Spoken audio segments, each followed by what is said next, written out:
Hello students, today we are going to discuss 8th standard English poem The School Boy, and this poem is written by William Blake. In this poem, the schoolboy tells us about his critical situation because he doesn't like to go to school, but he has to go to school. In fact, every student doesn't like it. So let's start the poem. I love to rise in a summer morn when the birds sing on every tree.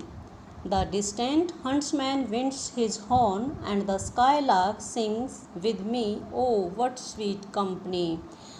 यहाँ पर जो school boy है वो बताता है कि उसे सुबह सुबह समर की जो अर्ली मॉर्निंग होती है उसमें उठना बहुत ज़्यादा अच्छा लगता है, और जब पेड़ों पर पक्षी वगैरह गा रहे होते हैं तो इस चीज़ को सुनना देखना उसको बहुत ही ज़्यादा इंटरेस्टिंग लगता है।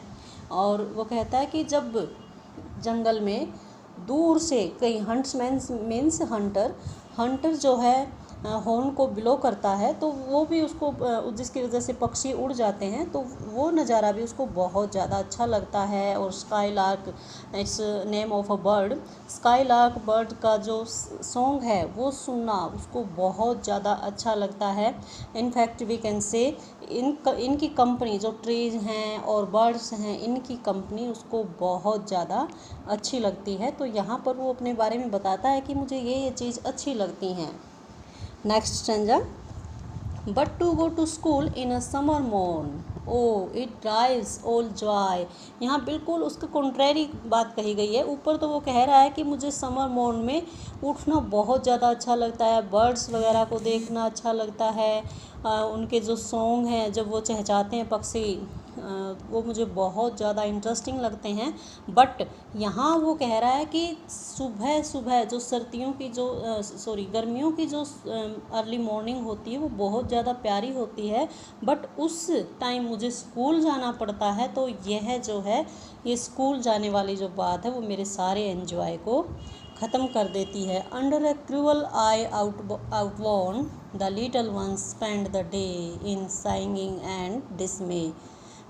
वो कह रहा है कि यहाँ पर क्रूअल आई आउटवॉर्न को स्कूल के एटमॉस्फेयर से कंपेयर किया गया है कि स्कूल का जो एटमॉस्फेयर है उसको सारा दिन उस क्रूअल एटमॉस्फेयर में ही स्पेंड करना पड़ता है।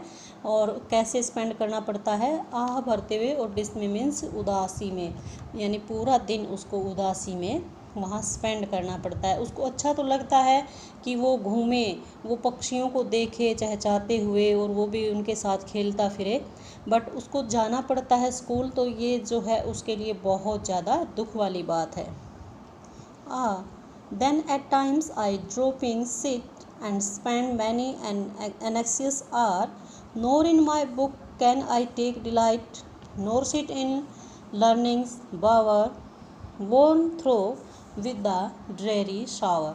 अब यहाँ वो बताता है कि वहाँ स्कूल में ड्रॉपिंग सिट यानी कि ऐसे ही झुक कर बैठना और इतने ज़्यादा एनेक्सिस आर यानी कि बहुत ज़्यादा उबाऊ वो जो टाइम है वो निकालना मेरे लिए बहुत ज़्यादा मुसीबत वाली बात है। और ना तो मुझे बुक में कोई इंटरेस्ट है और ना ही कुछ सीखने में मुझे कोई इंटरेस्ट है, और ये सब मुझे ऐसा लगता है जैसे कि ड्रेरी शावर यानी कि बहुत दुखों का जो पहाड़ है वो मेरे ऊपर टूट पड़ा है। शावर यानी कि जैसे हम बात लेते हैं, ड्रेरी दुख से भरा हुआ, तो मीन्स ये जो एटमॉस्फेयर है स्कूल का वो मुझे बहुत ही ज़्यादा उबाऊ लगता है और डरावना लगता है। Next, how can the bird that is born for joy sit in a cage and sing. यहाँ पर वो अपनी सिचुएशन को बताने के लिए एक बर्ड का सहारा लेता है। वो कहता है कि एक पक्षी जो है जो कि बोर्न हुआ है जॉय के लिए, यानी कि वो जॉय के लिए जिसका जन्म हुआ है, बट वो एक केज में बैठकर कैसे गा सकता है। अगर आप उसको, वो तो पक्षी तो उड़कर खुश होते हैं, अगर वो उड़ते हैं तो खुश हैं, बट अगर उनको केज में बंद कर दिया जाए और फिर गाने के लिए कहा जाए तो वो कैसे गा सकता है। ठीक उस वही सिचुएशन मेरी है। अब बच्चे जो है वो किसके लिए बच्चे को क्या अच्छा लगता है, वो खुश कब होते हैं, उनको फ्री माहौल मिले। बट उनको वहाँ स्कूल को एक पिंजरे से कंपेयर किया गया है कि बच्चों के लिए भी वो एक पिंजरा है, उसमें वो कैसे खुश रह सकते हैं।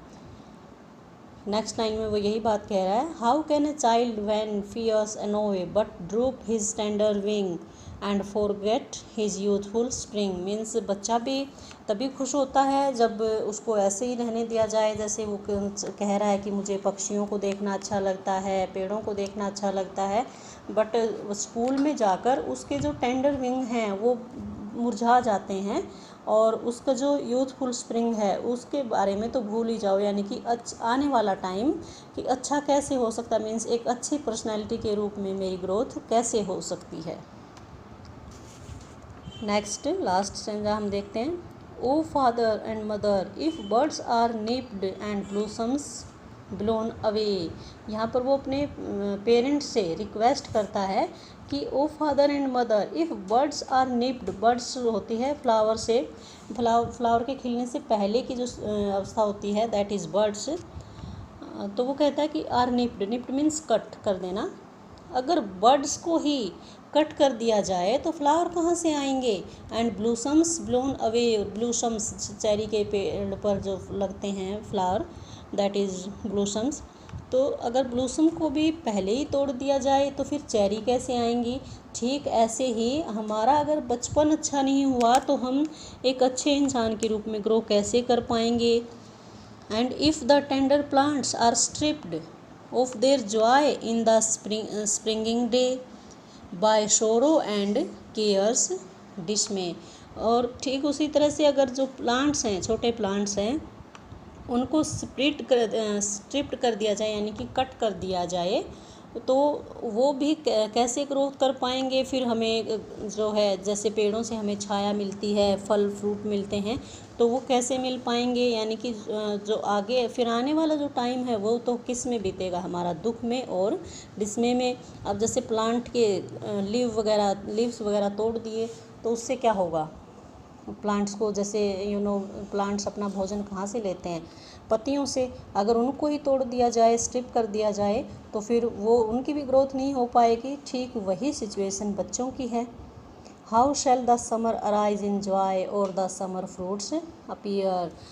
भाई जैसे फ्लावर वगैरह को, प्लांट्स वगैरह को पहले ही कट कर दिया जाए तो फिर समर में जो फ्रूट्स आने थे वो कैसे दिखाई देंगे, वो हमें कैसे मिल पाएंगे। मीन्स यहाँ पर वो अपनी सिचुएशन बता रहा है और कह रहा है कि अगर हमें भी इस तरह से ऐसे एनोए एनवायरनमेंट में रहना पड़े तो हम कैसे अपने आप को ग्रोथ कर पाएंगे। मीन्स कुल मिलाकर वो कह रहा है कि मुझे स्कूल जाना बिल्कुल भी पसंद नहीं है और मुझे तो ऐसे ही घूमना अच्छा लगता है, पेड़ों को, फ्लावर्स को, पक्षियों को देखना अच्छा लगता है, उनका पक्षियों की जो चहचहाट है वो मुझे अट्रैक्ट करती है। That's all about this poem.